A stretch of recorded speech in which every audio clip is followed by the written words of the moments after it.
शुरू में आसमान और जमीन के खालिक ने इंसान को एक दिल और एक जुबान दी ताकि वो मिलकर इसके जलाल को जाहिर करे।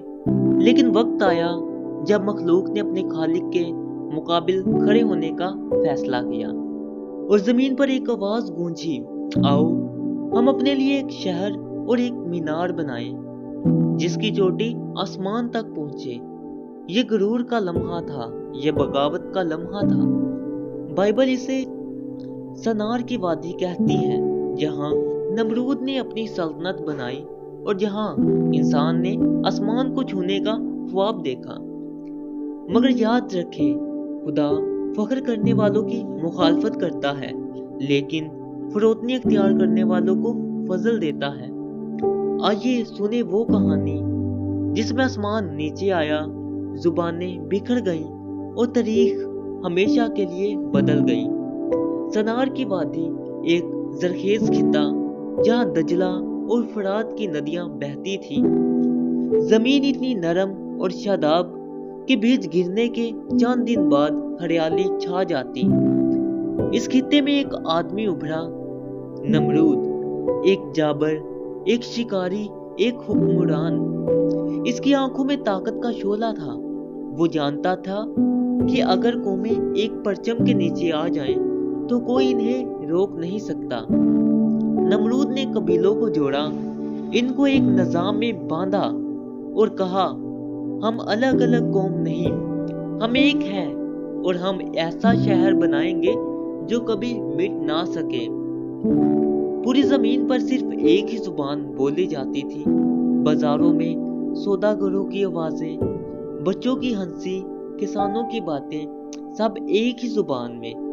यह इत्तेहाद एक नेमत था, मगर जल्द ही ये नेमत बगावत में बदल गई। एक दिन नमरूद ने अपने वजीरों, मामारों और सरदारों को इकट्ठा किया।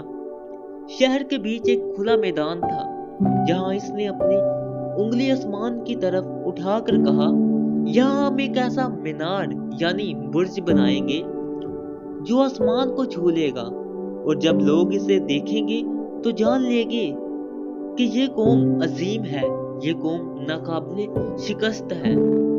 कारीगर ईंटें बनाने लगे।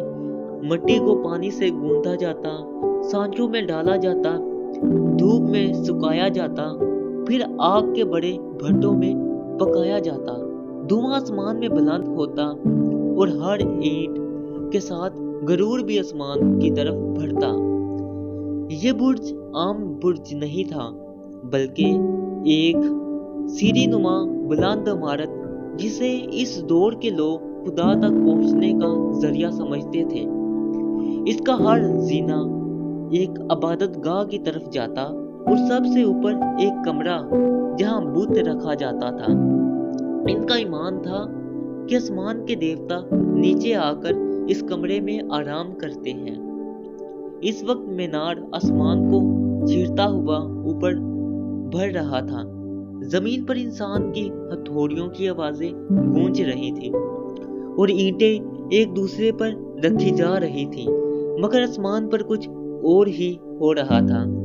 खाल्के कायनात अपने तख्तगाह से नीचे झुक कर देखता है। वो इस वादी को देखता है, सनआर, जहां इंसान एक ही जुबान, एक ही इरादा और एक ही मंसूबे में जकड़े हुए थे।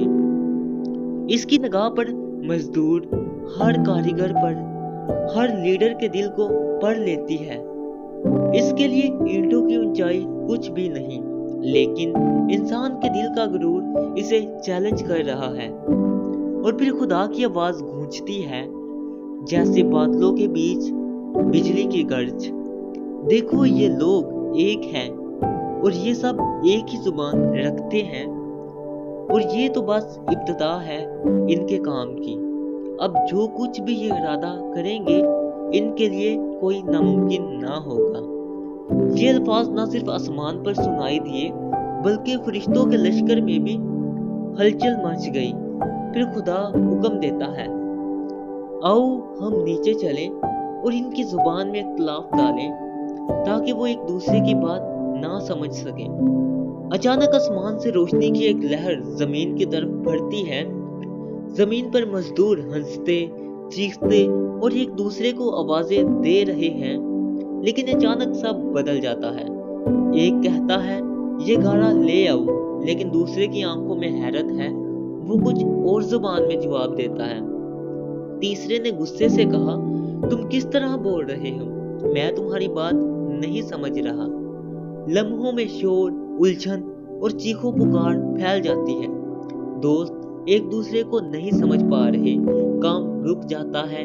एक जुबान जो कभी इत्तेहाद की अलामत थी, अब जुदाई का जरिया बन गई। जुबानों के फर्क ने लोगों को अलग कर दिया। एक ग्रोह शमाल की तरफ रवाना हुआ, एक मशरिक की तरफ और एक जनूब की तरफ। सनार की वादी जो कभी इंसान के गुरूर का मरकज थी, अब खामोशी पड़ गई। वो बर्ज आधा बना आधा अधूरा वक्त के साथ मिट्टी में मिल गया। सदियों बाद बाबल दोबारा एक अजीम सल्तनत बना, नबूकत-नजर के दौर में। लेकिन मुकाशफा में बाबल को बदी का मरकज कहा गया है, एक ऐसी अलामत जो हर जमाने में खुदा के खिलाफ बगावत की नुमाइंदगी करती है। बाबल की कहानी हमें बताती है इत्तेहाद बरकत है, लेकिन अगर ये खुदा के बगैर हो तो ये तबाही लाता है। गरूर इंसान को ऊपर नहीं ले जाता बल्कि गिरा देता है। आसमान तक पहुंचने का वाहिद रास्ता आजिज़ी और यीशु मसीह के खून से है। सनार की वादी में इंसान ने ईंटों से आसमान छूने का ख्वाब देखा, मगर आसमान सिर्फ आजिज़ दिल को छूता है। आज हम फिर एक आलमी जुबान और टेक्नोलॉजी के जरिए एक हो रहे हैं, लेकिन अगर ये इत्तेहाद खुदा के बगैर है तो ये सिर्फ एक और बाबल है। आए हम वो इत्तेहाद तलाश करें जो सलीब के नीचे है, जहाँ हर कौम और हर जुबान कहती है यीशु मसीह ही खुदावंद है। अगर ये आपको वीडियो अच्छी लगी हो तो वीडियो को लाइक करें और हमारे चैनल कलामे खुदा को जरूर सब्सक्राइब करें। खुदा आप सबको बरकत दे।